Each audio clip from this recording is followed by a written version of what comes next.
Thank you to Crasher the Cultist, LMG1, Nightmare X505, and my friend Lloyd for helping me make this video. Disclaimer: Deltarune spoilers. Also, I refer to Frisk and Chara as female, and I will not take accountability or listen to anyone who tells me otherwise. There's lots of other characters if you don't like the Pixie Sorcerer. No, there aren't. They're all just the same with different costumes.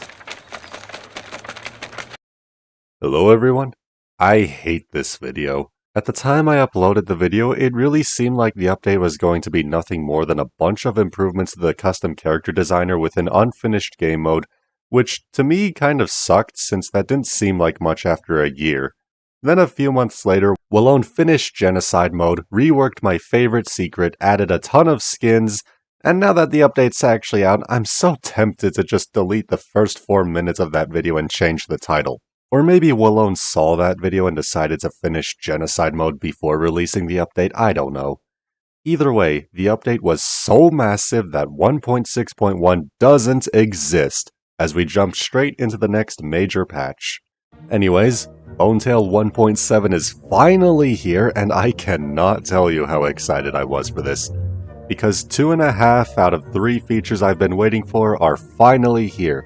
I say 2.5 because we'll get to that in a moment.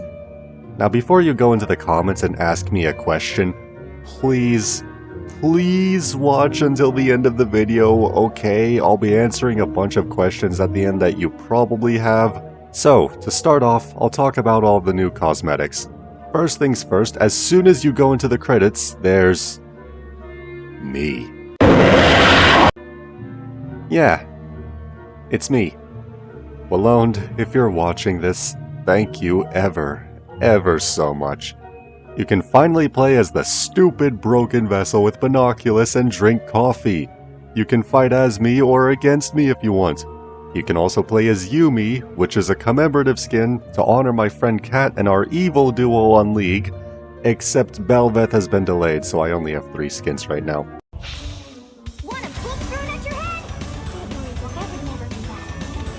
This is real, by the way, I did not edit that in. And then of course, there's Grim. Now it's worth noting that not only is Nightmare King missing, but due to time management, Grim is only a skin right now and not a character. He should be playable in the next update. Wait, what?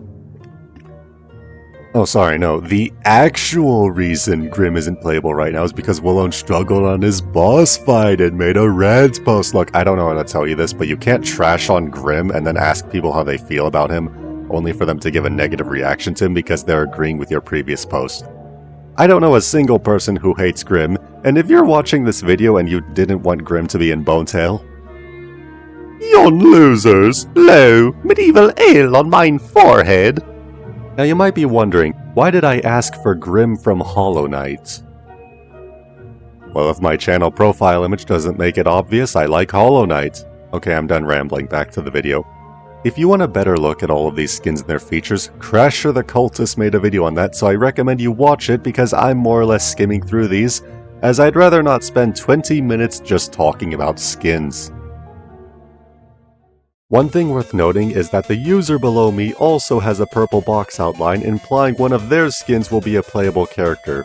Now, I was preemptively making this script when the public beta was released, and for some reason, a lot of the skins that were featured in the beta simply don't exist on the actual release. I don't have an explanation for that, and while I want to mention all of them, that might create some confusion, so I will mention the ones that I noticed are new on the official update launch. Seriously though, where is this funny Azrael? I can't tell if he's drunk, horny, or crying, and I don't want to know. Last Breath Gaster should also exist. He even copies that one TF2 meme that the Undertale community has adapted. Son, always remember, dying is gay. Except for some inexplicable reason, he's among the list of skins that didn't get released in this update? What the hell? There's Alistair, who can play the piano. There's this creepy but cool-looking skull-headed creature. There's the character from One Shot, and you know who else is here in the credits? Crasher the Cultist. What? I probably should have expected him to be in here. I shouldn't act surprised. I saw him in the alpha that added all these skins. There's one Sans that just looks like a slightly retextured base skin, but it's the Bone Walker. So, why is there no Bone Runner or Bone Sprinter? There's a glitched face Sans, a Sans infested by Flowey, Last Breath Sans, a golden Sans who even has his own blaster skin. I am losing track of how many Sans skins there are. A fresh Sans that also has his own blaster reskin. Ultra Sans, this red Sans that I can't tell if he's a captain or a McDonald's worker. Broccoli Man, this cool looking flower, a guy, Underfell Metaton Neo. This skin makes a sound that annoys the hell out of me. Another guy, this red Hellcat creature that I know my friend Cat would love. And, is that a character from Helltaker? I heavily apologize in advance to the various credits people whose characters I did not research or know the reference to. I hope I didn't offend anyone. If I had to pick my favorite skin out of all of these, it would be this red demonic cat thing, Hellcat. All of these skins are from donators, and Wallone made most of them in just a few weeks. It's kind of funny to me how there were more credit skins than actual skins, and by that I mean in the shop. Dread it, run from it, the truck arrives all the same. In this update, Asgore got Driving in my car right after a beer. You can even pee on Sans' house and shake your booty. Already, the newest character Asgore got his Deltarune skin, meanwhile Flowey got nothing, unless you count his skin where he infests Sans, but I don't count that. Come on, I've seen the art, where is it?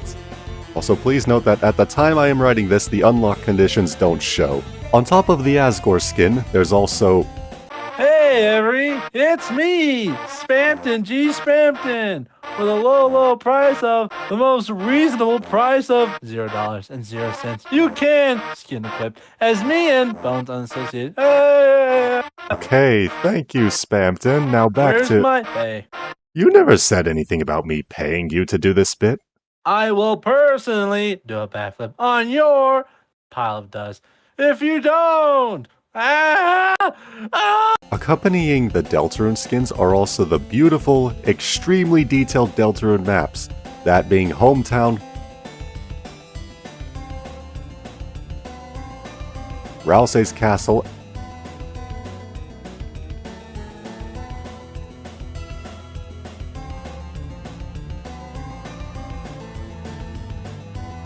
and the Scarlet Forest before Card Castle.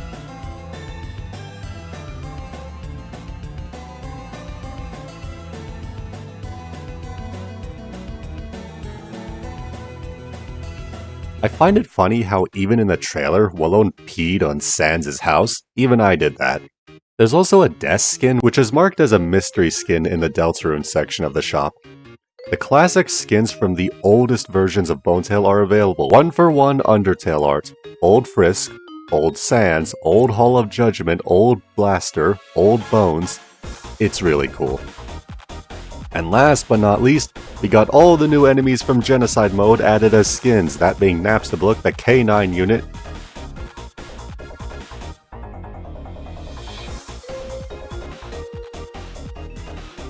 Shiren named Siren in the shop, the gay couple, and of course all the new maps from Genocide mode. In which only half of them actually appear in Genocide mode, but we'll talk about that later. There's also the improvements to the custom character designer, which for all I know took at least half of the update's time span to make for the sake of adding a bunch of new cosmetics and body types, character outlines, actual movement animations, a few new presets, and even a randomizer. Pretty good! If it wasn't evident by my lack of effort in any of the previous videos, I'm not as interested in this as most people are. Mainly because I'm just not as motivated to make custom skins, but hey, that's a me problem. The skin editor is great for what it is. There's also customizable sounds for your abilities in the ability mixer, though you can't import your own sounds, at least not yet. Wallone also changed how custom character speed works, as an acceleration and deceleration stat were added, which more or less counters you trying to have extremely high movement speed, but honestly I like this change.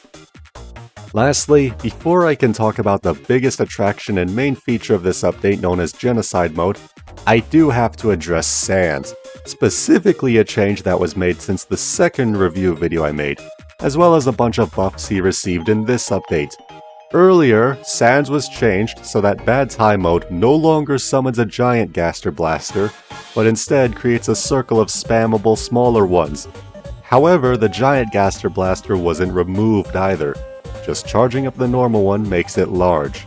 And in this update, Sans was given a mega massive increase to his power bar, making it take significantly longer for him to get exhausted.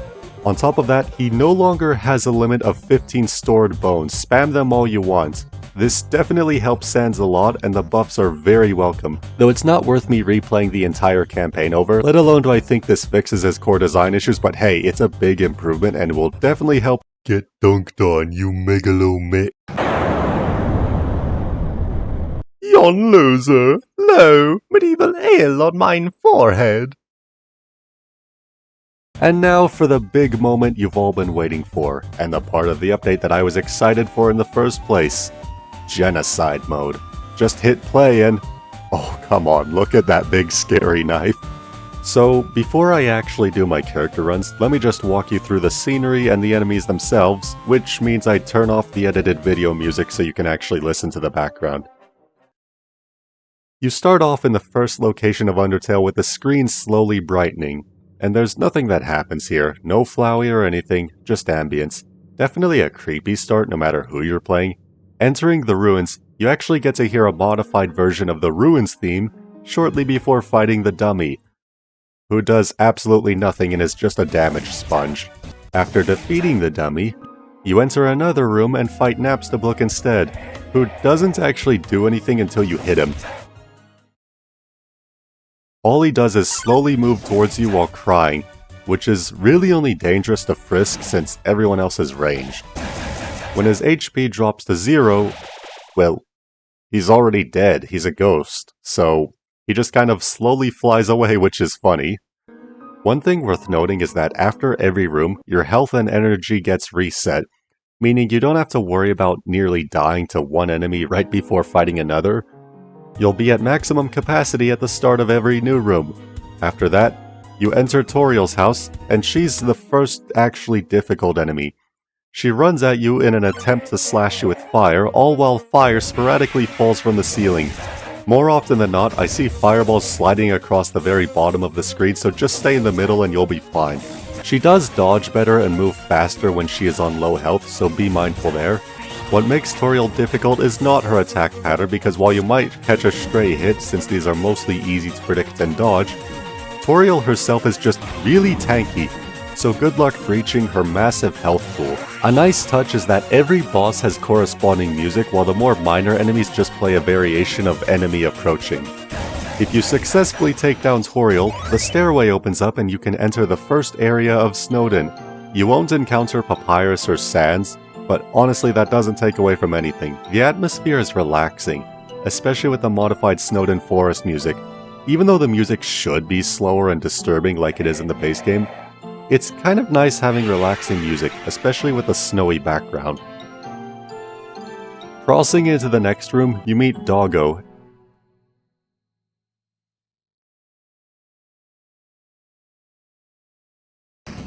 And just like his Undertale counterpart, he can never damage you if you simply stand still. But be warned, attacking counts as moving, so don't go thinking you can just stand still and swing at him. He does a lot of damage as well, just play patiently and you'll be fine.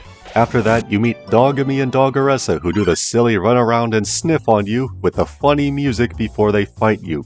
The two of them splitting to either send giant axes or hearts at you.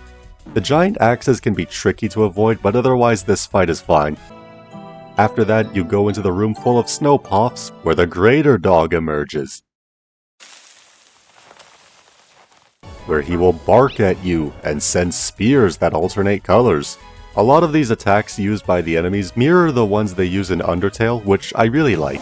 You know what else I like? These new maps. While Greater Dog's fighting location is a little awkward, it's still neat. And then you get to stroll through Snowdin Town, which is entirely empty without even Monster Kid there. It's worth noting that a lot of these maps are new, while a lot of them are reused, but the new maps are very nice. And then you get to encounter Papyrus, although the fog doesn't come in until you start moving. And even if you stop moving or move downwards, you will appear in the same spot with Papyrus standing before you.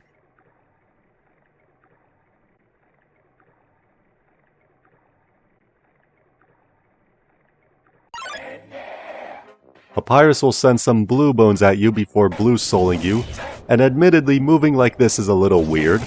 After getting hit, Papyrus will run away from you like a coward before standing still and taunting at random.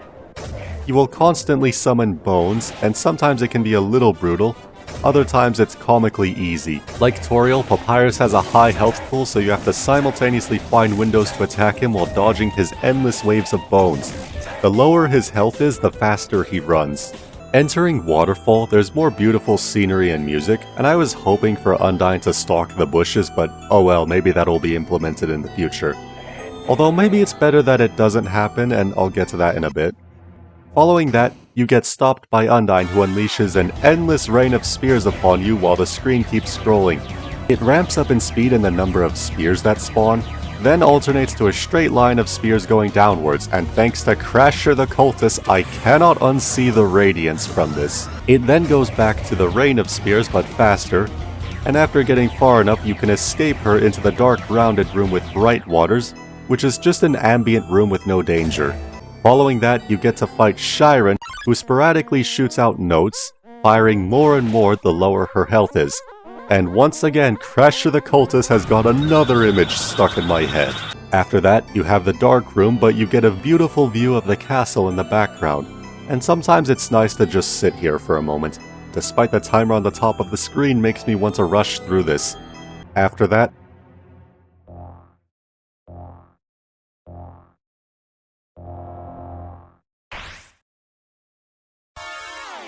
Undyne stops you again, this time making spears burst out of the ground. And this one is definitely harder since sometimes you can't react fast enough to move through the gaps, and sometimes it is just flat out unavoidable, but most characters can just tank the damage. When you reach the end, Undyne corners you and cuts off the bridge to make you fall.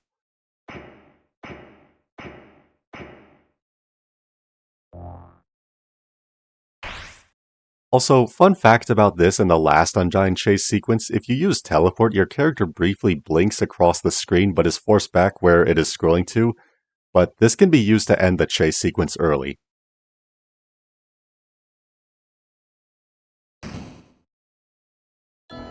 After this, you are in the junk pit where the dummy gets pissed off at your existence before the water decides to take up the screen, which I'm pretty sure is just a bug.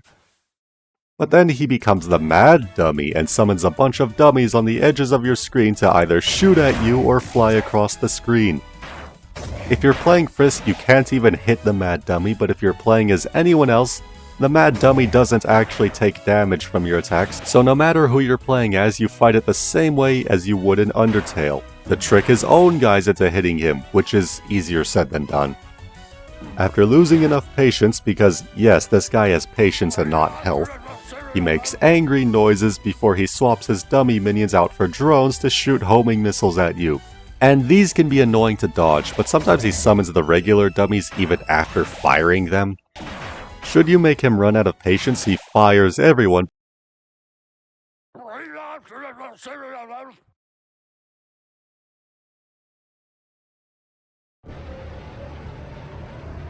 Before getting so mad he turns happy. And then he just dies in one hit because of course he does. Leaving the junk pit sends you into the dark room lit up by the mushroom pathway where you fight Temmie, who bounces off the walls like crazy and even has a chainsaw, and oh my god, it is so loud, I don't even want to talk about this one. After Temmie, you reach your final destination in which Monster Kid confronts you on the bridge, and despite being excited at first, he quickly realizes you're a killer before attempting to defeat you by bouncing off of you. Is that a Hollow Knight reference I smell? Any attempts to hit him prompts Undyne to block it for him instead before she sends him off, and you witness the awesome transformation of Undyne refusing to fade and becoming Undyne the Undying. Unfortunately, this cutscene is 40 seconds long and there is no way to skip it, meaning if you reach her on consecutive playthroughs, you have to sit through this 40 seconds every single time. At least it's cool to watch.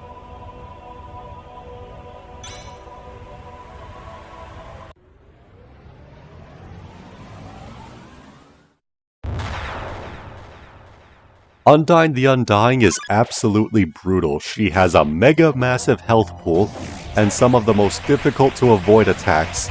She will green soul you and force you to block incoming spears and even orange spears. She will summon spears all around that close in. She will make spears rain up from beneath you. She will make spears fly in at random, and yeah, this fight is brutal. Should you successfully take her down, Genocide mode ends there because, well, it's not actually finished yet.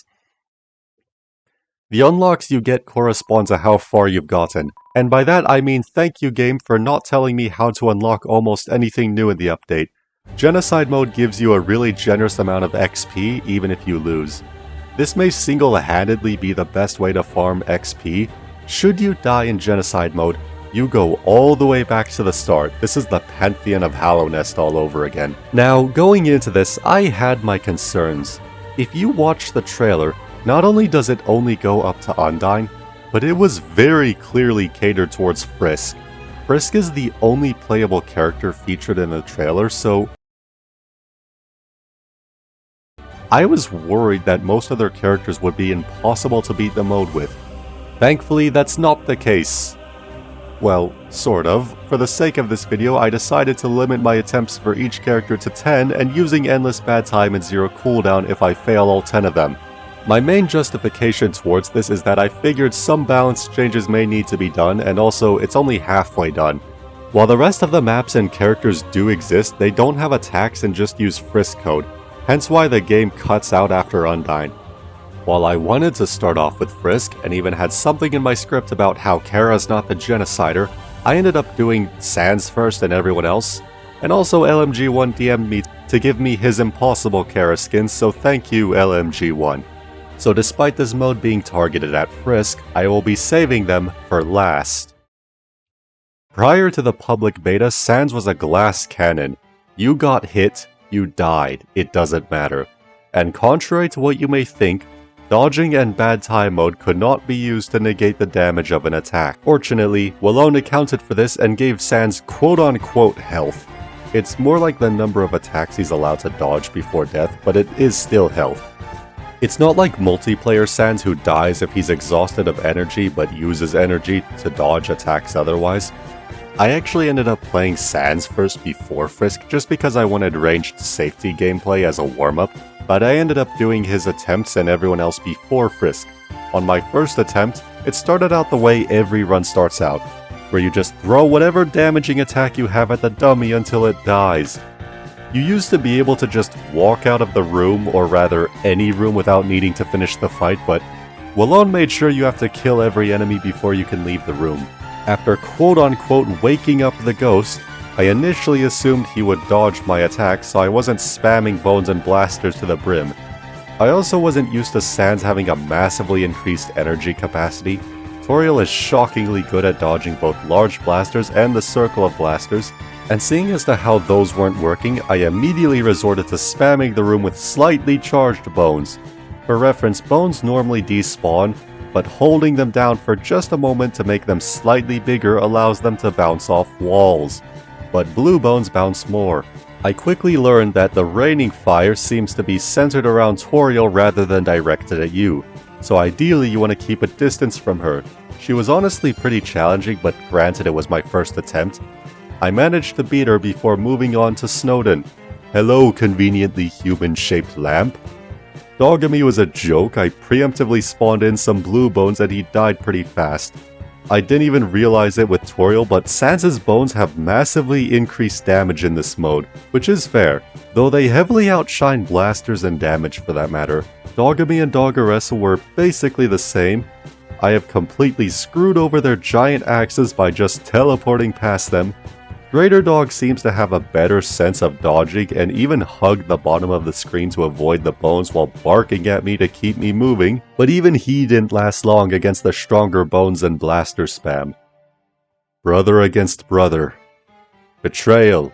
Even though I cut Papyrus's health down to half, I made the mistake of spamming one too many blasters, and while Blue Soul is weird and takes some getting used to, I will admit some of this was just embarrassing to watch, but at times Papyrus's bone waves can definitely be brutal and sometimes unavoidable entirely.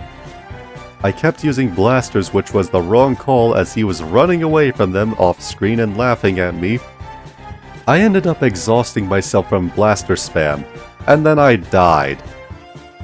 Thank you, game, for announcing to me that I lost, but the bright side is that you still get XP based on how far you got, and I did get some unlocks, which is nice.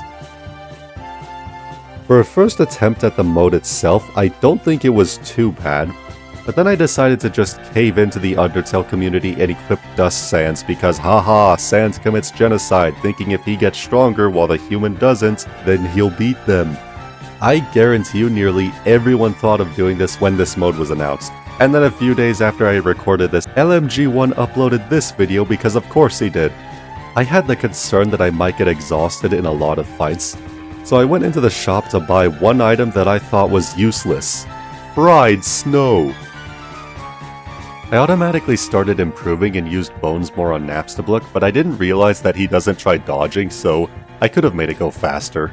With Toriel, I spammed bones, and I spammed blue bones, and I spammed bones, and I spammed blue bones. And despite her best efforts to dodge, she died as well. Skipping ahead to Papyrus, I decided not to use blasters so much, and just spam-filled the room with bones and blue bones non-stop. I managed to take down a third of his health before getting blue souled, and then I just kept creating more bones while dodging his. Thankfully, his bones are noticeably larger, making them easy to distinguish from one another. I took him down without using any of my fried snow, and then entered Waterfall. I fired a blaster at Undyne as a joke, since even though she is targetable, she can't actually be damaged and does nothing but stalk you while spears endlessly rain down. And I will admit, it is fun dodging the spears, but midway through when they come down in waves, the last two are usually unavoidable entirely. The speed at which spears rain down towards the end ramps up, but honestly, I don't think this sequence is threatening enough. You don't really take much damage at all, even if you purposefully tank the spears, but you'll see that later. I didn't realize at first the screen stopped scrolling because it meant I could leave, so I was staying for slightly longer than necessary. When encountering Shiren, I filled up the room with bones and I just kind of randomly cut her health down and finished her off before she unleashed the most absurd amount of bullet hell upon me. Undyne Chase Part 2! This time it's personal! The spears... Oh my god, the amount of cuts I have to make is going to be so annoying for me. The spears burst up slowly at first, but at some point you won't really be able to react fast enough to avoid them, and at some points you just can't get any dodge space. Like the last chase sequence though, you can purposefully tank a lot of damage and still be above half health. Mad Dummy was weird because specifically with Sans, his own dummies hitting him applied karma damage just from me existing. Even though I shot him with Gaster Blasters, I eventually realized I wasn't actually doing any damage to him. And for the record, the karma damage kind of makes this fight easier, or at least it feels that way. Trying to trick the dummies into hitting him is annoying. The ones that fly across the screen can't really be tricked into hitting him, and the ones that shoot pellets at you have 90% of their pellets fly in your general direction while only 10% of them actually hit the Mad Dummy. No matter what character you're playing, this fight is always the same, but I do think Phase 2 is a bit unfair. Dodging the homing missiles and trying to get them to hit the Mad Dummy can be really painful, given you're playing in a wide rectangle instead of a box. Frankly, I don't think Mad Dummy's fight translates well in this environment, but I do appreciate the fact that it's basically the same as the original fight. Of course, you can't damage the stupid thing, it's a ghost that lives inside a dummy. While dodging and teleporting definitely help avoid the missiles to a degree, I feel like the only thing that makes this fight possible is the amount of damage a character is allowed to tank, which you'll see in a bit. After dodging for just long enough and getting him hit enough, he turns happy, and then I kill him, and then go after Temmie, and Jesus Christ, this enemy is so weird. While I didn't see her bounce off the walls in this run, and I just tried keeping her on the other side of the room while letting the bouncing bones chip away before firing Gaster Blasters, she pulled out a chainsaw and it is so loud. This one experience prompts me to take off my headset every time I enter this room in consecutive runs. And finally, on my very second run, I reached Monster Kid and fired a bone at him. which apparently was so strong it cut through Undyne's armor before she transformed into Undyne the Undying. I started spamming bones, but was not prepared for her to green soul me. Somehow, in all my time of Bonetale multiplayer, never once have I been green souled. You of course can't move, but what I did not expect is that you can't use any abilities. You can't attack, you can't teleport, you can't do anything, and you're just stuck blocking spears while Undyne laughs at you. This one mishap caused me to lose an entire third of my health, and I didn't even get to witness yellow spears on this run. With how much being green souled felt like a death sentence, I figured I should just teleport to avoid it on later runs. But then I was witnessing Undyne barely move from being thrown, so I teleported away and got bombarded with endless spears closing in, and this is where my fried snow kept me in the game. Unfortunately, Undyne's bursts of spears from below felt like they were tracking with my screen, and then I died. Despite only being my second run, I got all the way to the current final boss of the mode, and I managed to cut down her entire health bar, minus the karma damage. Pretty good. While I would have to spend 15 minutes just to reach her on every attempt, I was willing to go again, certain that I could reach her with ease, and well, on my third run, I realized that the props on the left side of Toriel's house spawn really inconsistently, which is weird. Sometimes they exist, sometimes they don't. Regardless, bone spam made this fight go quick. I also managed to take down Papyrus in under 40 seconds. I was spamming bones so much that he himself was running and dodging more than sending his own attacks out at me, and I didn't take any damage. I broke Undyne's entrance by teleporting, please ignore my mouse, mandatory Frisk dance taunts. Mandatory Frisk dance taunt. I actually ended up dying to the mad dummy of all things, and this guy would end up becoming the reoccurring roadblock for me. I swear, dodging some of his attacks is impossible at times. In order to get past him, I would have to both make him get hit enough while also not taking too much damage. I hate this guy. On my fourth run, I broke Dogamy and Doggeressa by preemptively firing a Gaster Blaster, therefore they never spawned. Dogamy? Doggeressa? Hello? I'm only on my fourth attempt, where are you two? God damn it. On my fifth run, I discovered their heart attack, which I had not seen in the first three. Apparently, if there are no enemies in the room, your Gaster Blasters target the top left of the room. This damn dummy became the bane of my existence. Despite beating him earlier, now I was struggling with him and I have no explanation.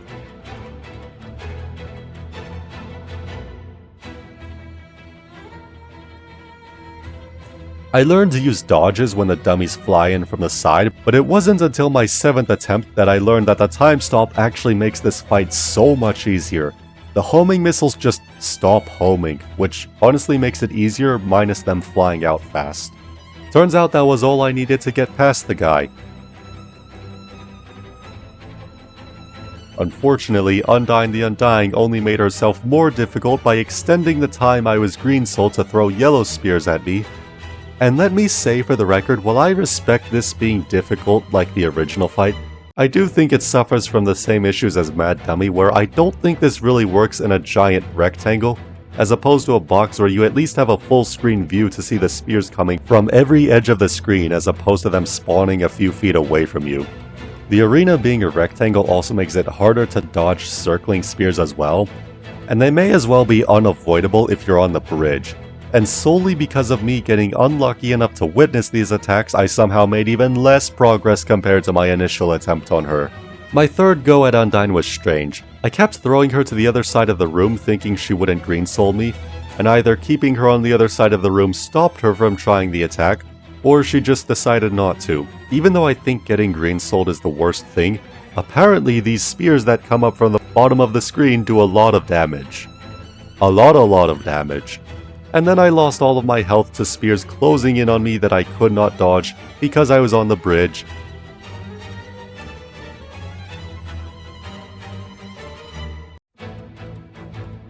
And then a Gaster Blaster tried serving me beyond death. And then on my 10th and final go, I died to Mad Dummy again because of course I did. And having spent 10 runs playing Sans on Genocide, here's what I can tell you. Most of the enemies are fairly easy since you can just flood the room with bones, said bones having tremendously increased damage than normal. The only real threats are Undyne the Undying and the Dummy. You can take a lot of damage from most enemies before dying. I do think Undyne and the Dummy are a bit unfair, not just for Sans but in general. And because I felt like it, I turned on endless bad time and zero cooldown. Bone and blaster spam ended fights a lot quicker with teleporting allowing me to get through rooms more easily. And I'll let the footage speak for itself.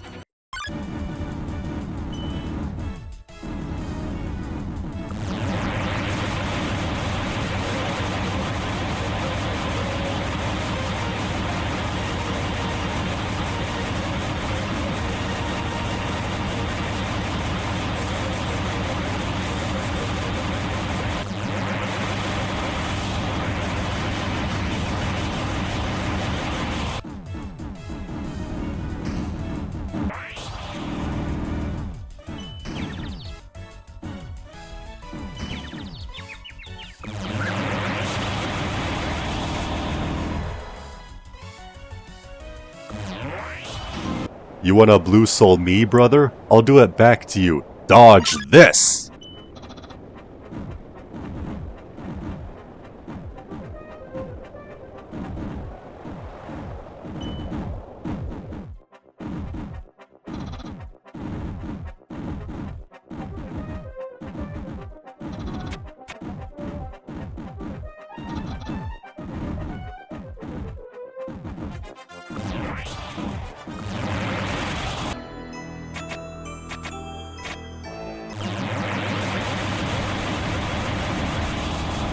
On Mad Dummy, I lost more than half my health even while being able to use Time Stop with no cooldown.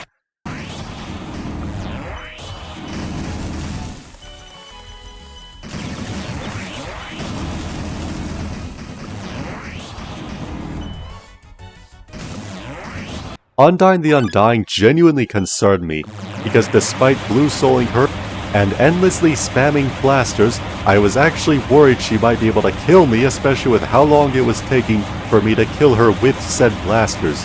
Granted, Bones do more damage, but I stand my ground.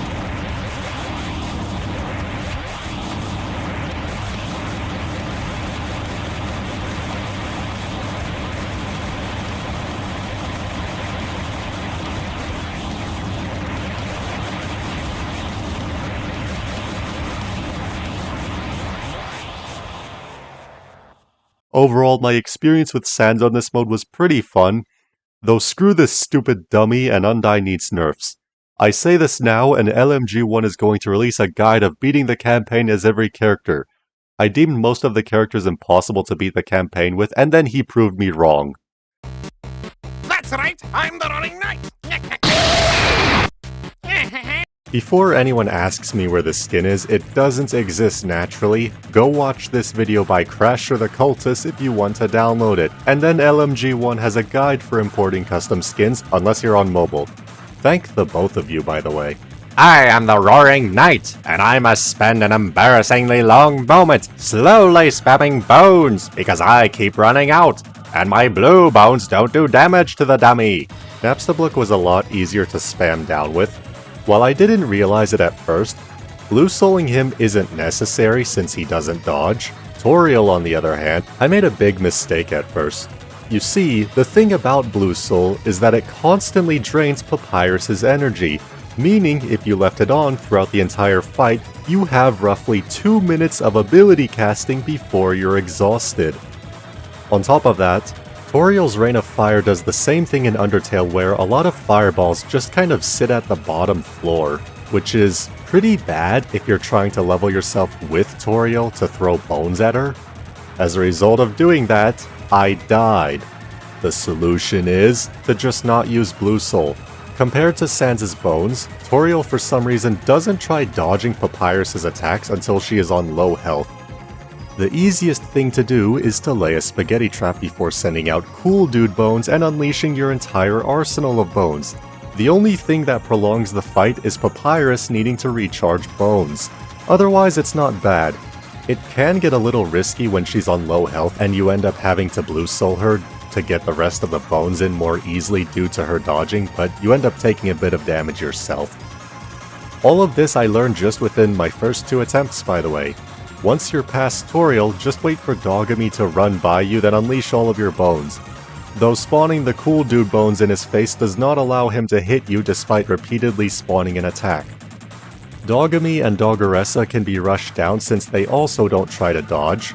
Greater Dog is a dog who is greater. Stop barking at me, you can't have my bones. And he still goes down the exact same way as the last few. Frankly, this is more or less how you defeat the majority of Genocide mode enemies as Papyrus. You don't use Blue Soul unless they start trying to dodge your attacks, otherwise you just throw everything you have at them and use Spaghetti to slow them and prevent them from reaching you.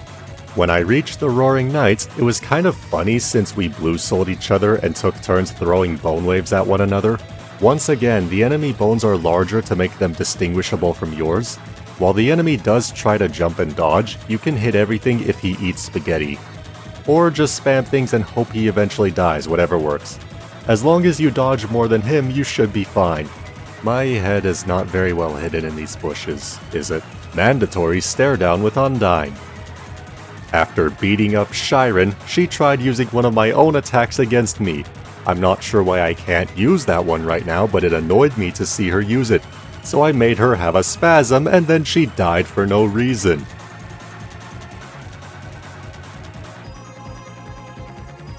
Mandatory stare down with Undyne. And emote spam because why not? And after Undyne, I would once again reach Mad Dummy, who apparently ignores Blue Soul, and where this guy quickly became the bane of my existence. I definitely noticed the fight going slower without the karma damage, and let me say for the record, the fact that Sans has more health than Papyrus in this mode genuinely amazes me. You simply cannot tank enough hits as Papyrus before dying to this guy. My dash would either not return fast enough, my bigger hitbox would screw me over, or there was just no means of dodging. I died to this guy 4 times over. This guy, I hate this stupid dummy. I could not reach Temmie or Undyne in any of my runs. Mandatory emote spasm. I did, however, learn that Greater Dog's barking cannot hit you if you're at the bottom. Very cool. Not this angry dummy though, I hate him. When using Endless Bad Time and Zero Cooldown, not much was different honestly. Having no limit to bone spam just meant that the fight played out the same, but went a lot faster since I wasn't waiting on bones to recharge, and you can watch that if you want.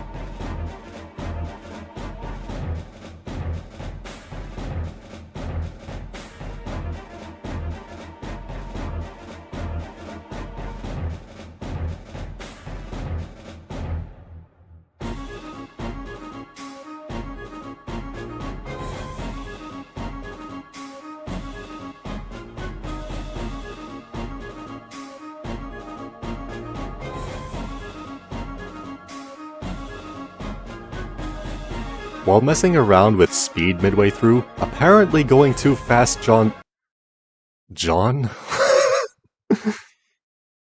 Apparently going too fast spawns a giant red Sans behind you, which I think is funny.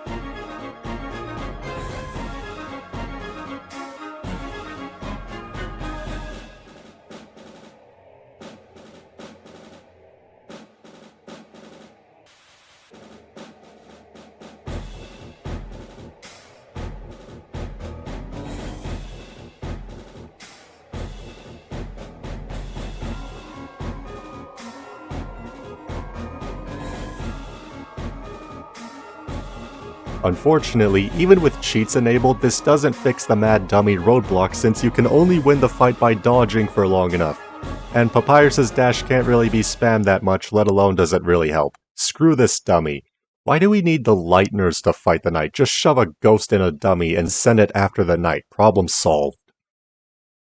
I was very excited for Undyne at first. I even hopped into my alternative save file just to use her Underfell skin, and slightly long moment spamming spears upon the dummy. When reaching Napstablook, I immediately tried green souling him, which was a terrible idea because on top of spears being less spammable and slower, he was actually blocking a good amount, and I figured this would be the case for the rest of the enemies, so I immediately gave up on it and resorted to spamming spears. I automatically knew this would be slow if I just used normal Undyne, but filling up my meter to transform into Undyne the Undying on every room would be easy. Napstablook took a moment, but I didn't need to die. Realistically, I probably could have just face tanked him. When reaching Toriel, it was taking way too long to chip away at her health, and I did not want to dodge while occasionally throwing out a single spear. So I face tanked her and waited to transform, where unfortunately a huge bug unveiled. After becoming Undyne the Undying, you are completely locked out of using spears or green soul, meaning you can only get damage in with ground spears and charging. While I was tanky as hell and could withstand everything that hit me, the only damage I was getting in was ground spears and the rain that came with it, which was decent, but I was not willing to put up with that for every boss. But even after defeating Toriel, when I entered Snowdin, I was still locked out of my 2 attacks. So it wasn't something I could just fix. I restarted my run and learned that Napstablook has no melee attack and only cries, but who cares about that. The bug triggered again, meaning I either wasn't allowed to defeat Toriel as Undyne the Undying, or Undyne is just straight up broken in this mode. If I'm not allowed to play as the stronger version of Undyne, let alone use half of my abilities, then no way am I going to try this. So I opted straight into using cheats. Apparently, standing in someone's body to spam spears instantly damages them. I defeated Napstablook by charging at him, and then spamming spears at him. And then it will charge at you. And then it will rain spears on you. I hate this stupid table. I am cursed with my own joke. I was hesitant to test if I'd be locked out of my own abilities again, so I just spammed spears at Toriel, and with her massive health pool, this definitely would have taken a bit if I did it normally. After green souling Dogami, despite having 0 cooldown, my spears can't be spammed in an unfair way, and he was still blocking a lot of them, so I face tanked his high damage and spammed spears on him. With Dogami and Doggeressa, despite their efforts to deal damage to me, they could not stop me from running them down and spamming spears. Greater Dog. Woof, woof, woof.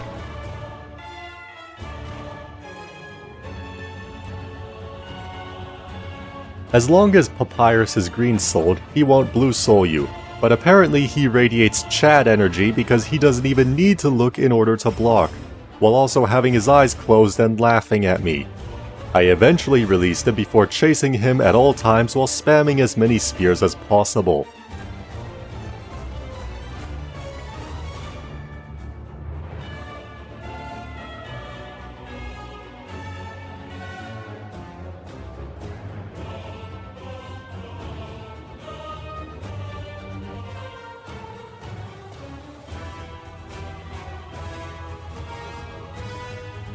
Undyne threw spears at me, so I threw spears back at her.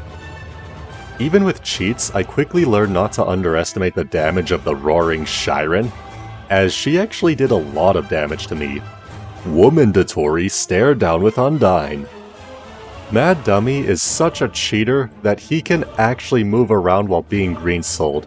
I might be wrong, but I feel like Undyne's dash is more spammable than Papyrus, maybe because of how hers is faster, but Mad Dummy was a joke, because Undyne is probably the tankiest character when it comes to dealing with this guy.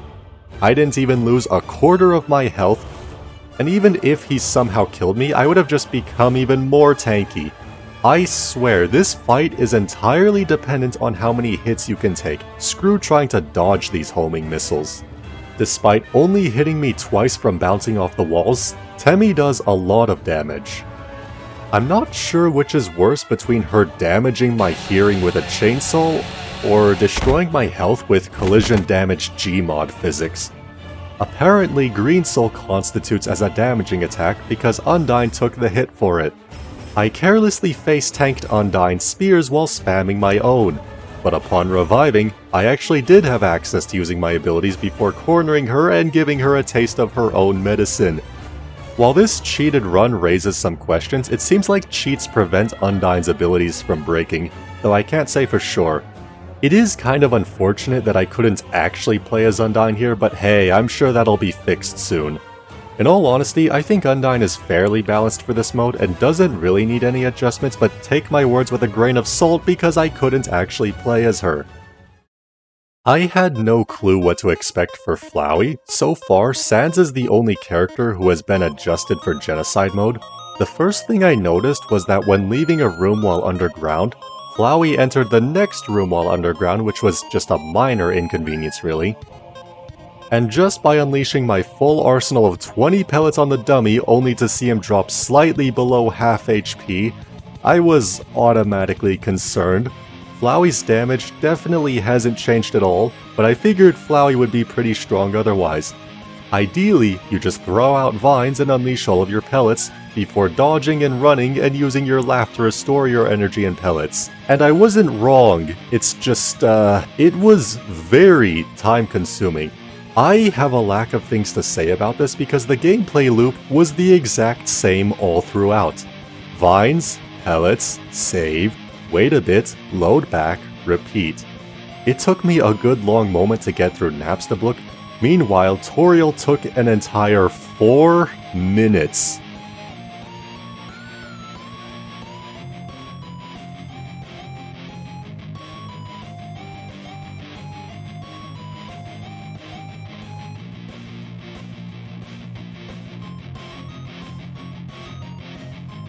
Flowey was absolutely doable, it just took a while. Dogamy was really easy. Saving wasn't really even needed. I could just freely recover energy and pellets since laughing doesn't count as moving. On the dog duo, I briefly broke Flowey's face, which was a little weird, and apparently hiding underground makes their giant axes give up on existing and just despawn immediately.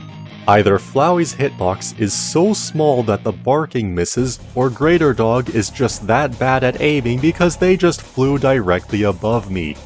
Greater Dog also only summons attacks where he is facing, meaning he can send his spears the wrong way, which I also noticed him doing that downwards while trying to dodge Sans, but I could not find the clip. It's a little inconsistent on when enemies get scared by Flowey, but that's negligible. Getting blue sold as Flowey is really weird. Having to jump before throwing out vines just feels cursed. For the most part, Papyrus wasn't too bad since I could go underground and straight through his entire bone wave, but saving and loading did restore an attack from him if I saved during the middle of it. Papyrus was actually decently challenging, even with the damage mitigated from loading saves. Like Toriel, this fight took me an entire 4 minutes just to beat.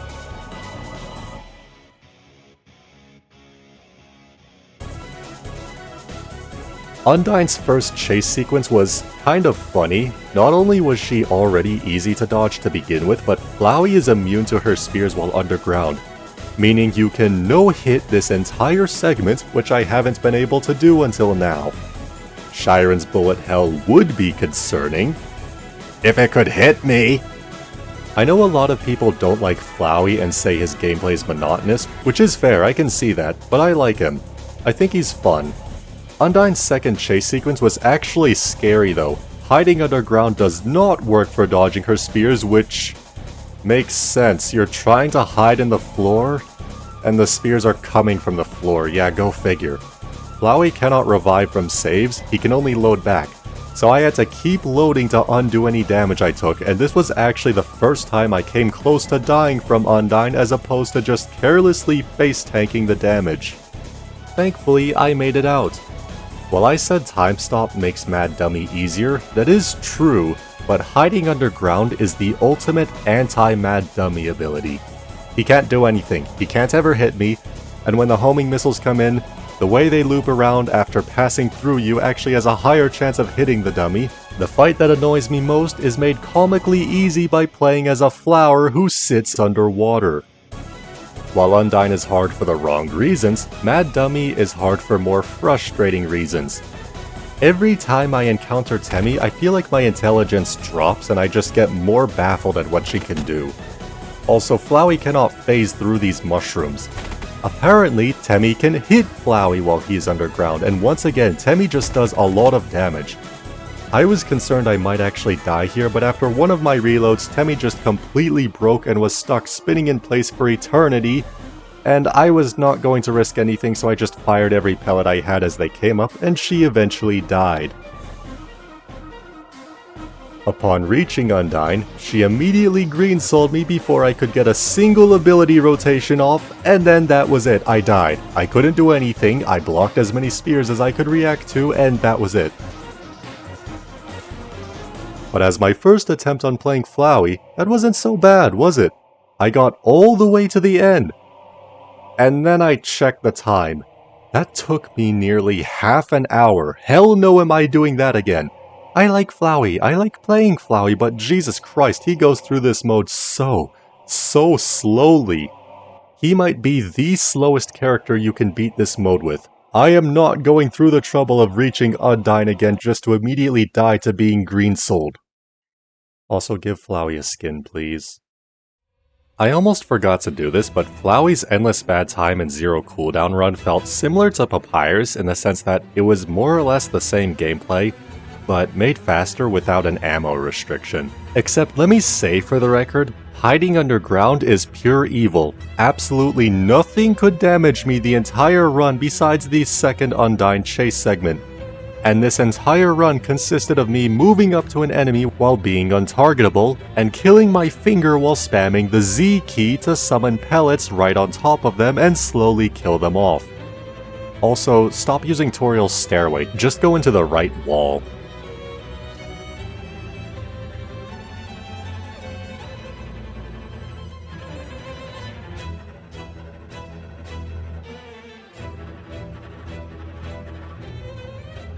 Papyrus running around was a bit annoying, so I spammed vines on him.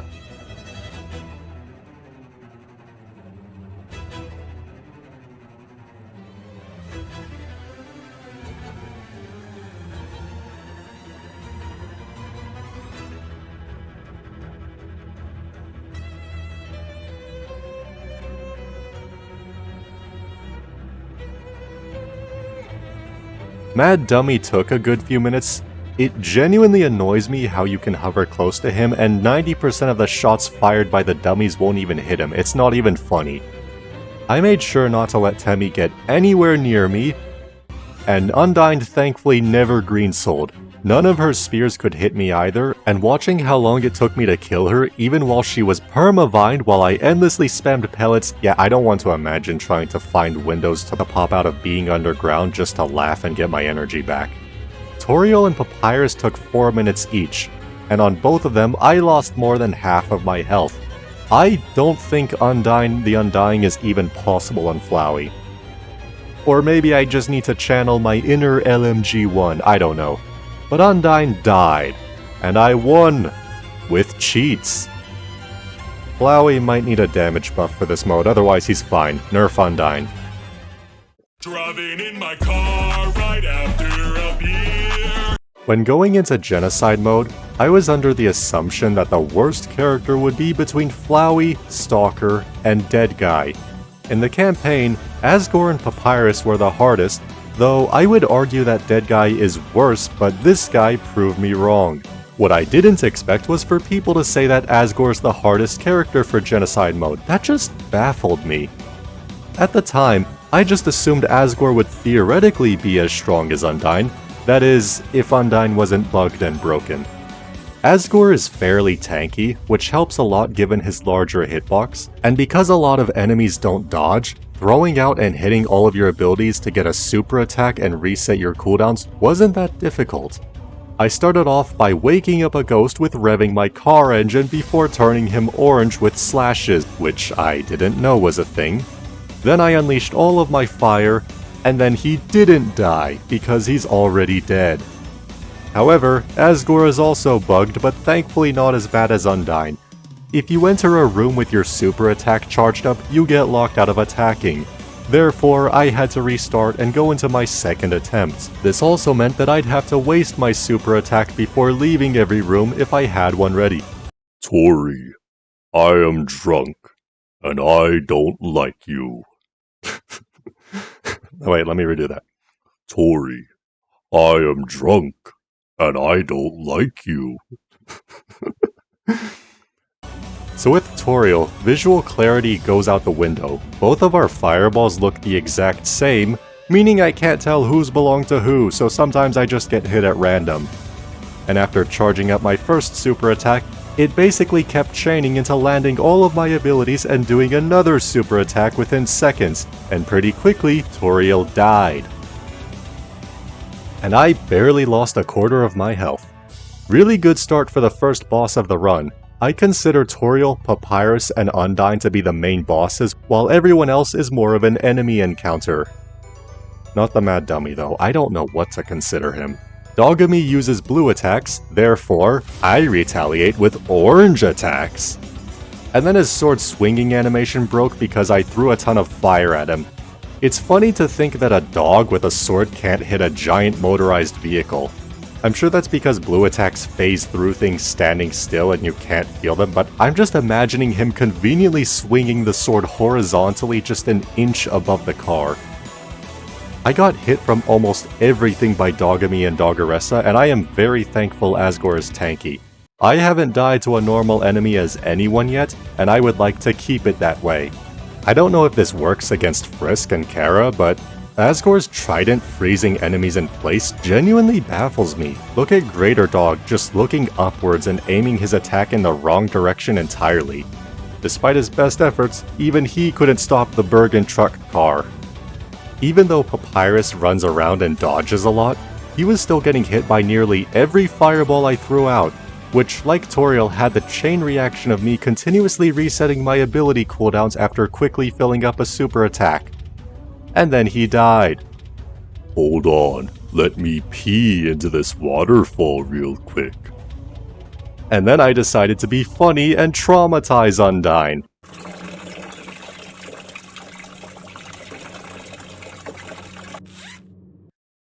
Shiren tried her best, but her own bullet hell couldn't match up to mine. You look familiar. Did I run you over with my car? Driving in my car. And then I taunted Undyne by shaking my booty at her. You can get hit by every spear here and barely lose any health. Also, apparently the initial fireball of the explosion does damage, and this stupid dummy getting hit by his own guys fills up your meter. If Asgore wasn't so tanky, I might have pulled my hair out with this mad dummy given just how much he hit me. Temmie is such a weird enemy, I don't want to talk about it. Like, I haven't died to her yet, but I'm always extremely cautious when I see her. And then I learned her chainsaw gets stopped by bumping into a mushroom. I tried running over a small child with a car, and then some stupid fish in armor took the hit instead. 0 out of 10 game, let me run over small children. Undyne immediately green-souled me before spamming endless yellow spears, but I barely lost a quarter of my health before being released. But then my health reset? However, Undyne hitting me in the face and her endless circles of spears did a lot of damage.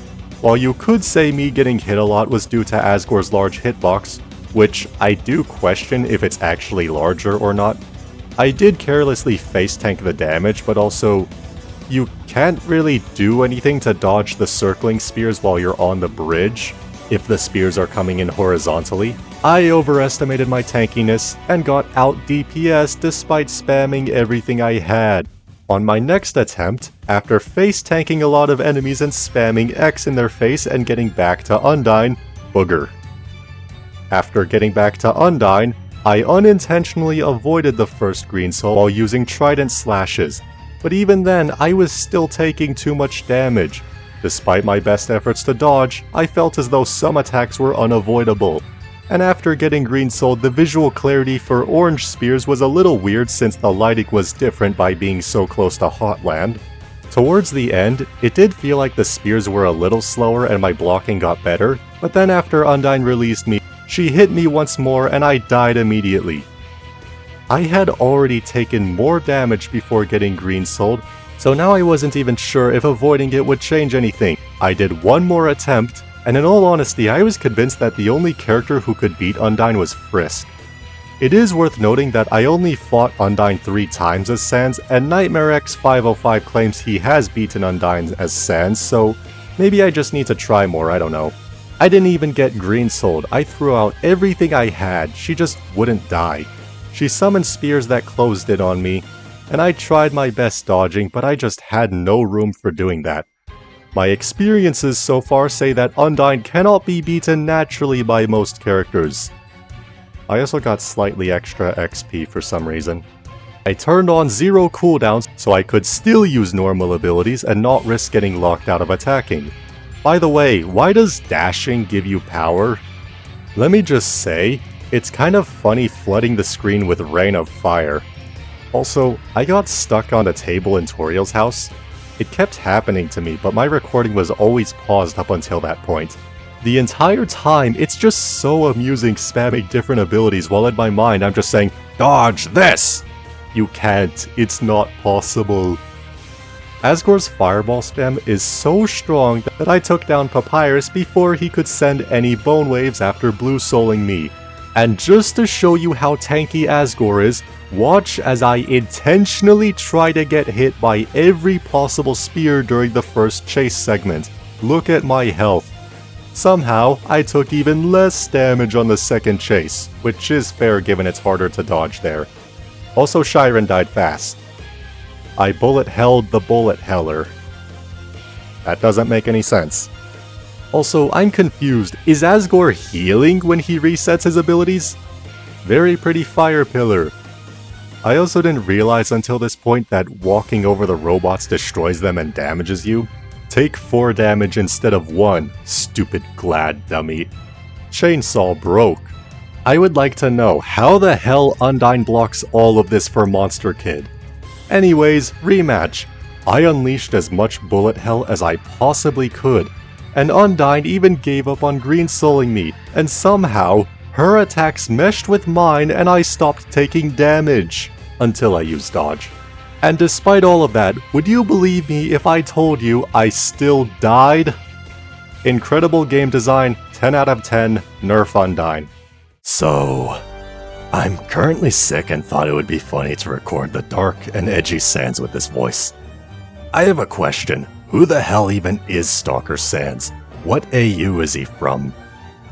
Anyways, going in, I immediately noticed that Stalker received 0 stat adjustments. After killing the dummy, Napstablook wasn't that bad as I just spammed everything I had at him. Energy was a non-issue.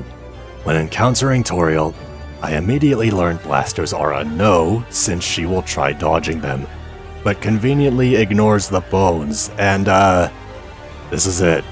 This is the gameplay right here. I throw out a bone whenever it's ready, and teleport when she gets close. Contrary to what you may think, triple bones do not do triple damage. And while Stalker has health, he doesn't have a lot.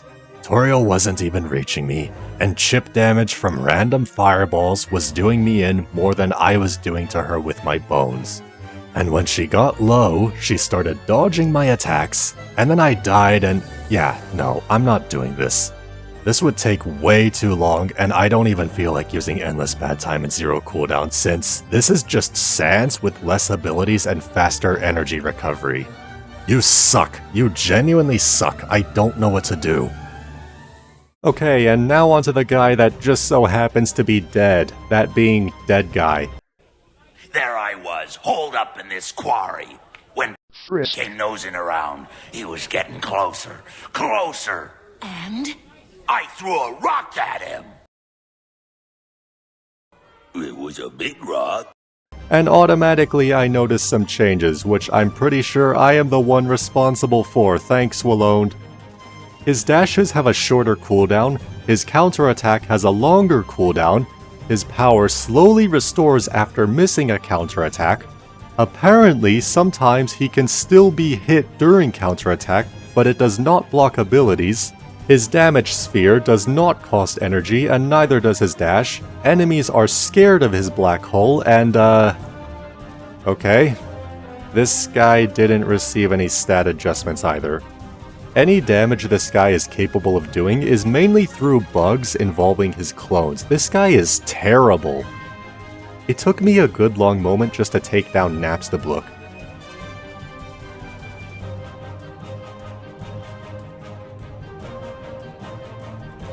I threw everything I had at Toriel, and it was taking eternity to kill her.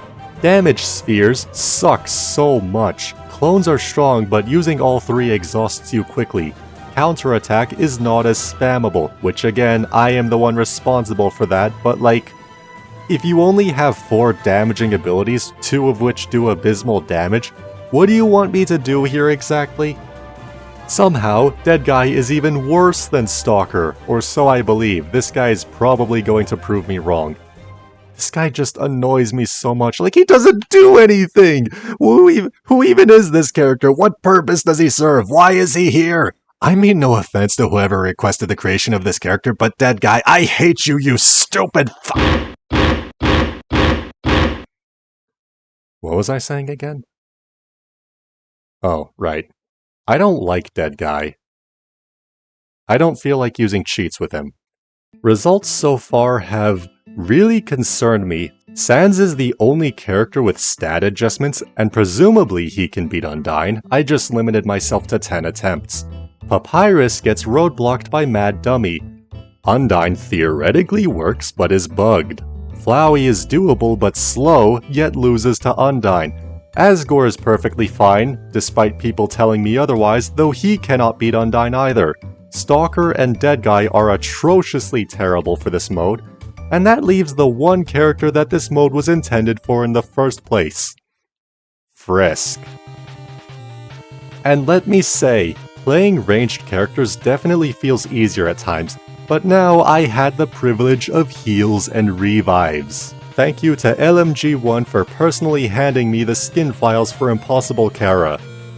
Or at least at the time, he made it public a few days later. And for the last time, please stop telling me Frisk's dash does damage. No, it does not. I have charged it up, I have used it without charging, it does not do any damage. Just by fighting Napstablook, I immediately felt the pain of having no range, but at the same time, save stars and healing is just so convenient.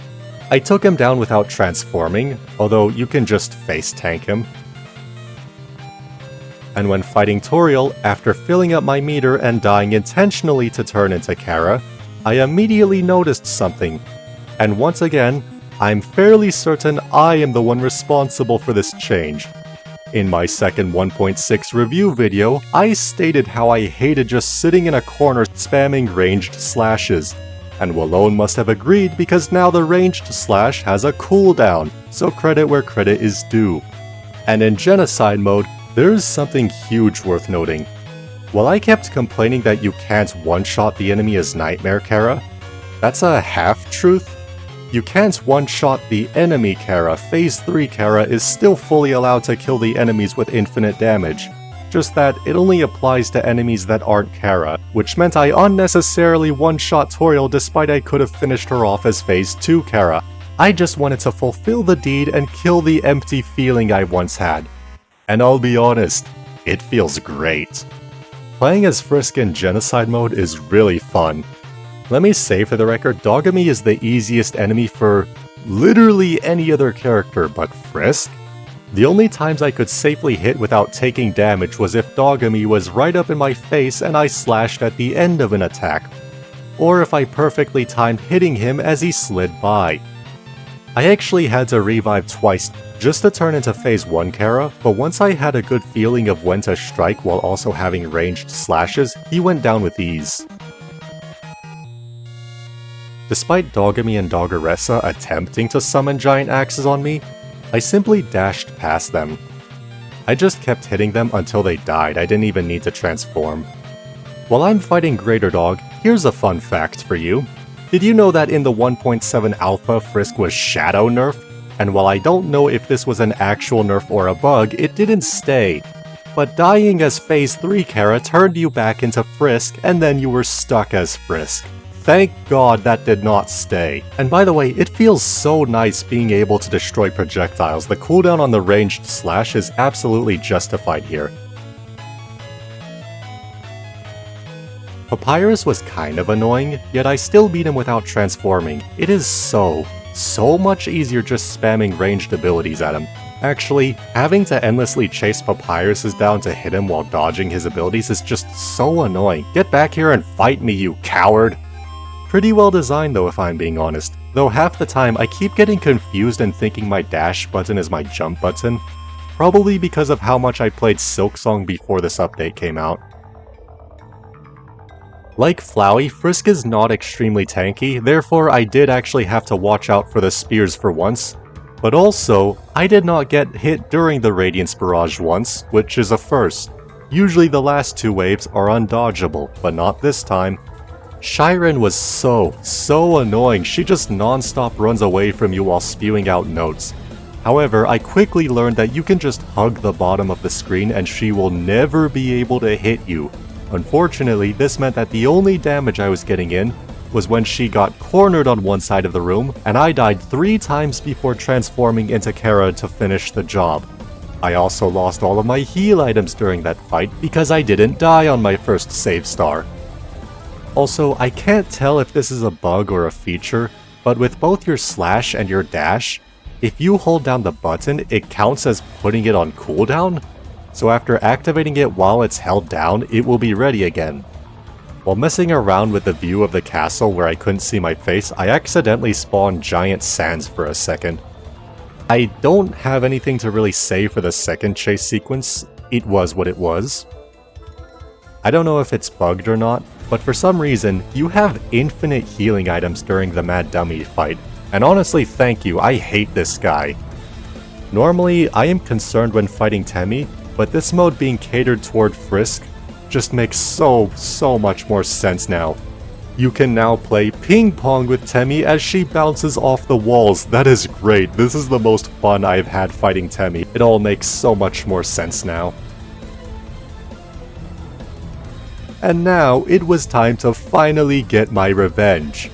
No idea how Monster Kid could be excited to see this. How did you need to take a moment to realize? Look at me. Undyne immediately green-souled me, and not wanting my save star to get wasted, I died on purpose to revive, and then Undyne decided to immediately green-soul me again, and f*** you, Undyne. I couldn't save prior to that, the effect lasted way too long, and then I died. And the end screen broke as well. 18 minutes later. If attacks are repeated after loading a save, then that just meant I had to pray Undyne never green souls me. And thankfully that's exactly what happened. Undyne spammed her endless rain of spears upon me, but I did not yield. I healed while slashing her as much as possible, and upon reviving, it was already over for her. She continued trying to have spears close in on me, but I was filling my determination meter up fast by using the dash and slash. And then I turned into Phase 2 Chara. One more transformation and it was over. But then, Undyne decided to green soul me. Except for some inexplicable reason, she was generous and released me immediately without doing anything. Also, knockback is funny. And then, I turned into Phase 3 Chara just in time to cancel her green soul, and this is it. I shall finally strike you down in a single blow, and I cannot tell you how pissed off I was. Though after a couple of moments, I finally struck down Undyne the Undying and beat Genocide mode without any cheats. The end screen was still bugged, so I don't actually know how much XP I got or if I received any unlocks. Still, doesn't help that the conditions are broken and don't tell me, but man, that was great. Mostly. Please let me one-shot Undyne. While I finish off Genocide mode using Frisk cheats, here's my overall verdict.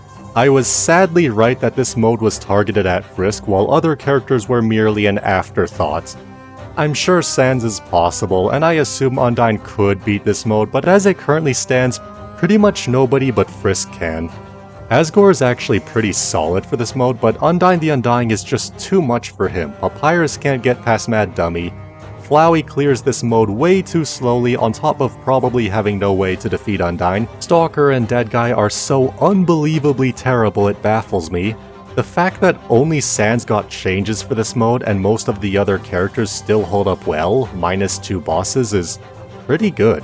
While I do think some characters need tweaking, and almost everyone should probably take more damage from Undyne's chase sequences, I think there's 2 real problems. Mad Dummy and Undyne the Undying. Mad Dummy's minions don't really aim at him, even when you're standing close. And trying to dodge the homing missiles is such a pain due to being stuck in a rectangle. You basically need to have enough health, healing, or invulnerability. And as such, I don't think Stalker could get through it, but Dead Guy probably could since he can just go immune like Flowey. I am at least happy that Papyrus and Asgore are not the hardest characters for this mode like they are in the campaign. Well, Dead Guy is worse, but who cares about that? Undyne the Undying is awesome. I don't find her frustrating like the Mad Dummy, but I do believe she is hard for the wrong reasons. Her attacks mirror her exact ones from Undertale, but problematically, they just don't work in Bonetale's environment. In Undertale, while you were green-souled, you could very clearly see the spears coming from the edges of the screen and you were given a warning on which spear would land next. In Bonetale, the spears spawn too close to you, and it's hard to react to the spears coming from up and down. The yellow spear spam is also just absolute hell, and so are the closely packed spears.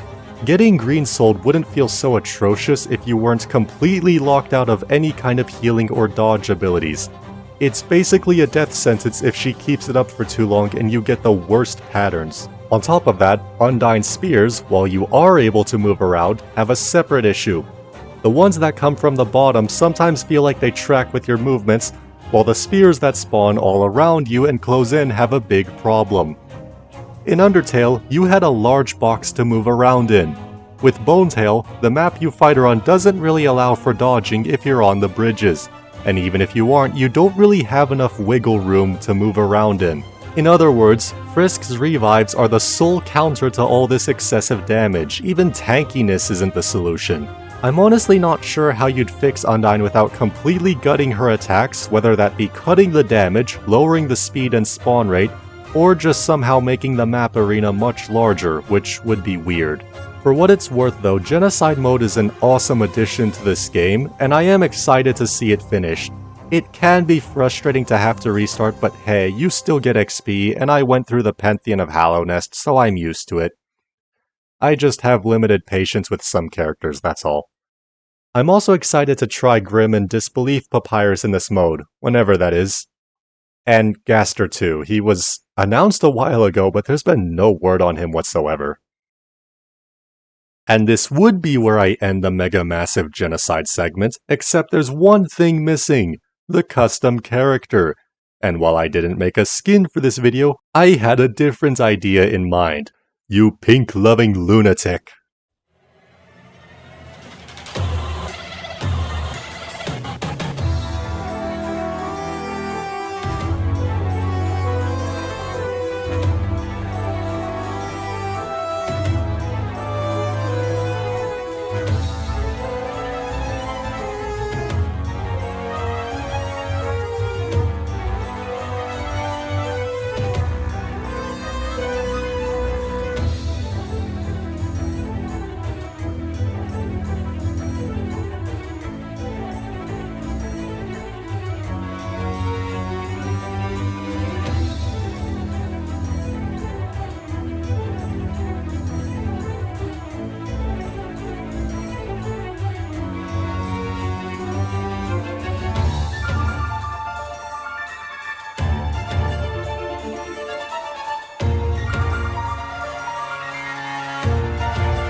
And here's some random things I noticed in the alpha versions. When Genocide mode was initially given alpha access, everyone used Frisk code with the only functional things being the Undyne chase sequences. In a later alpha, Undyne would jump off at the end of the first one to attack you, but this was removed. Sans used to be a glass cannon and would die instantly to anything. When playing as Chara, you could destroy Undyne's rain of spears during her chase, but this is not possible to trigger now since Frisk cannot revive into Chara from only taking damage. You used to be allowed to leave every room without killing the enemy. Mad Dummy just flew at you and could actually be damaged. Undyne used to be the slowest enemy, but was eventually the fastest. Save stars had really long loading times. Past Waterfall, the rest of the maps and enemies are implemented, but without special attacks. Mettaton EX's Phase 1 Chara and Sans' Phase 3 Chara. After Sans, there's a broken room where you can only move around with dashes and find Phase 3 Chara. And then you're just kind of stuck there. There were a lot of bugs across each version, though I don't feel like any were too major to point out. If I'm being honest, I would have been okay with waiting a little while longer for the rest of Genocide mode to be finished, but honestly, I think where things ended off currently is fine if it means character and enemy balancing. Though I also wouldn't really blame the guy who is cash-starved, actually starved, and dealing with a lot of mental stress. Well, before I end the video, I will note a few things. I might be crazy, but I'm pretty sure some skins I used to have in the shop got relocked during this update. I unlocked the dummy skin by killing the training mode dummy. If you like spamming taunt animations like I do, for some reason my taunt key was unbinded. And looking back over Genocide as a whole, there are infinitely less bugs than there were on 1.6, and especially on the alpha. Don't get me wrong, the bugs are still there, but the majority of them are extremely minor, and the worst ones are Undyne and Asgore being locked out of ability casting, but that's honestly it. I don't need to make a 2-minute segment just to list bugs. Although I will mention that Horror Sans spawns in with a pentagram. I noticed this while screenshotting every Sans skin for the joke at the start of the video. Also, the skin creator is not a useless feature, I just usually feel like playing the game more. I say this because that took up the majority of time in making the update. While Grim isn't playable yet and there's no Nightmare King, I'm still really happy this skin exists at all. And this would be where I transition into the end of the video, except there's one last thing to talk about. You see, I have been under the assumption that this secret would either remain a bugged mystery that barely anyone knew about, or at least until I talked to Alone about it, and then he decided to update the entire thing. Now, if I were to ask you how many phases Chara has, what is the answer? If you said 3, you're gravely mistaken. If you are ever so unlucky to encounter the hidden 4th phase, this happens.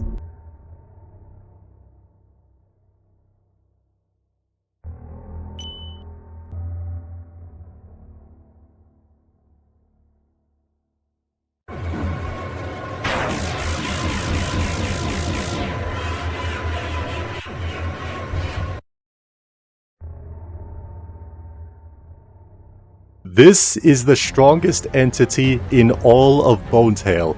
Phase 4 Chara has been updated and holy crap is it good. Not only does she have a completely new design and...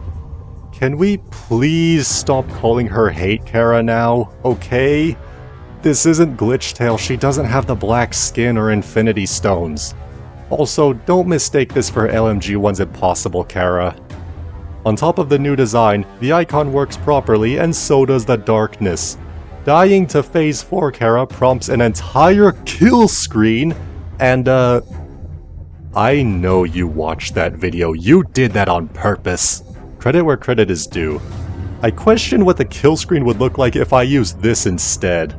Sometimes you will immediately get jumped by Chara, and other times it starts off as Frisk with darkening eyes before transforming. Know that there's only a 1 in 1200 chance of encountering this on any mode you play, so don't worry about it happening too often unless you're that unlucky. It's basically a rare jump scare Easter egg. While Frisk can be damaged before transforming, killing them doesn't do anything. Chara, on the other hand, is completely immune to damage, as she will block whatever you try to throw at her. Gaster Blaster spam? Forget about it. Asgore Bullet Hell? Nope, doesn't work. Not even the counter attack can block or deflect her hit.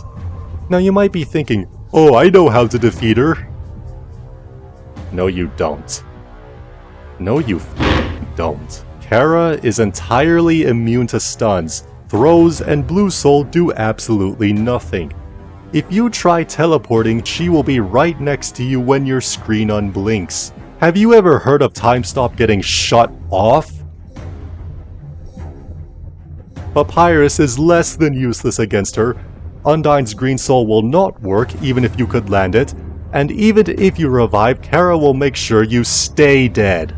Revive spamming as Frisk might stall you some time, but you can't actually kill her, so what the hell are you doing? On top of that, Chara corrupts your save stars to make them belong to her, so why are you using them? Asgore can't do anything, Stalker is worse than Sans, contrary to what you may think. Hiding underground and sitting invisible do not make you immune to being attacked. And just to top it all off, I don't care what custom character you make, even with cheats shut off. No amount of damage will change the fact that Chara doesn't take any. I even copied King Pig's Azrael formula and gave myself 1 million health and I still died in a single hit. This is literally a kill screen that does 100% of your health. You can't avoid that. This encounter is a death sentence and there is nothing you can do about it. Which is the point. If anyone says please nerf, no, you don't get it. It's not supposed to be beatable, it's literally a jump scare Easter egg. Why are you trying to fight back? It's futile. Lore accurate Chara. It's as scary as it is awesome, and I love it. I am so happy this Easter egg got updated. I got so much footage because on one of the alphas, there is a button to force spawn the encounter. Thank you, Alone.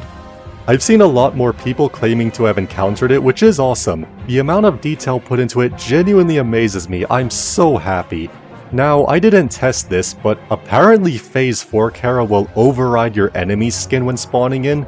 And furthermore, that one bug featured by Ace the Pixel where you can become playable Chara is still possible if you just spam revives, although I wasn't able to replicate this bug. I have actually spoken to Alone about Phase 4 Chara being playable, and I feel really bad about this, but I'm not gonna tell you that. this is to be kept a secret for now, but man, this update is awesome. Again, Genocide mode needs some tweaks, but overall, I think it's well designed and mostly well balanced, even if it is unfinished. And if you just came to see me talk about the update, the video is over, but I will be answering a bunch of theoretical questions you may have, so please don't ask me anything until the end of the video. Also, don't ask me questions about the mobile ports, I exclusively play this game on PC. Why did this video take so long? So many reasons. On top of working nearly every day, I got a sore throat for 2 straight weeks and couldn't even record my script. My computer was having massive performance issues and I couldn't use it for a week and I had to change out the battery.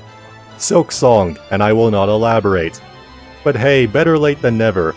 What is the next update?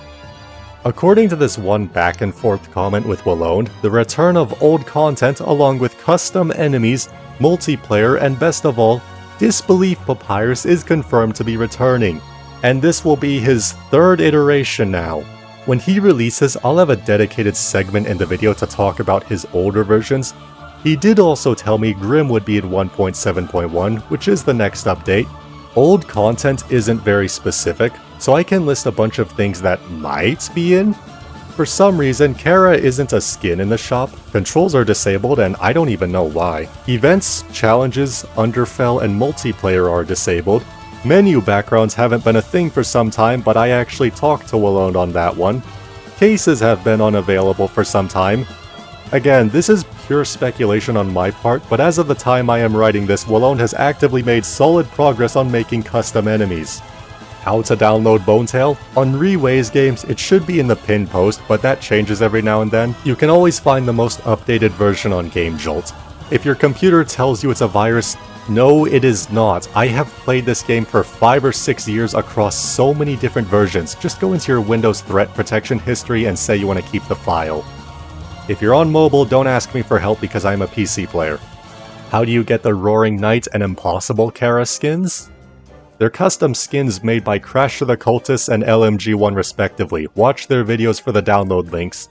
And then LMG1 also made a guide for adding the files of custom skins into the game. If you're on mobile though, I don't know what to tell you. How do you trigger special character animations? If you're on PC, Control is the default taunt key unless it's unbinded, and some taunts are based on the direction you're facing. If you're on mobile, the only way to force a taunt is to use Papyrus's pose or Sans' bone wall. How did I use the Bergen Truck Asgore skin while its unlock condition isn't stated? By going into my cheated save file that has Unlock All activated. How do you play as Stalker Sans and Dead Guy? There. Credits characters. You go into the credits. That's it. How to encounter Phase 4 Chara? Gambling. Just play any level and that's it. You roll a 1 in 1,200 chance of seeing her. If you for some reason are trying to encounter her on purpose, just go into a level and back into the main menu if you don't see anything suspicious happen within the first 2 seconds of starting the fight. How am I in the credits? I paid Willow $90 US and I don't have any intentions to pay for further skins, so don't ask me to pay him just to add in a skin you want. Who would I say is the hardest character for Genocide? Honestly, Stalker Sans. I know I'm biased and hate Dead Guy, but Stalker might just be the worst character for this mode. Do I plan on making more Bonetale content? The short answer is not really, and the long answer is that it's really hard to. Most videos on this game are guides or custom characters. What I do is the only way I can stand out.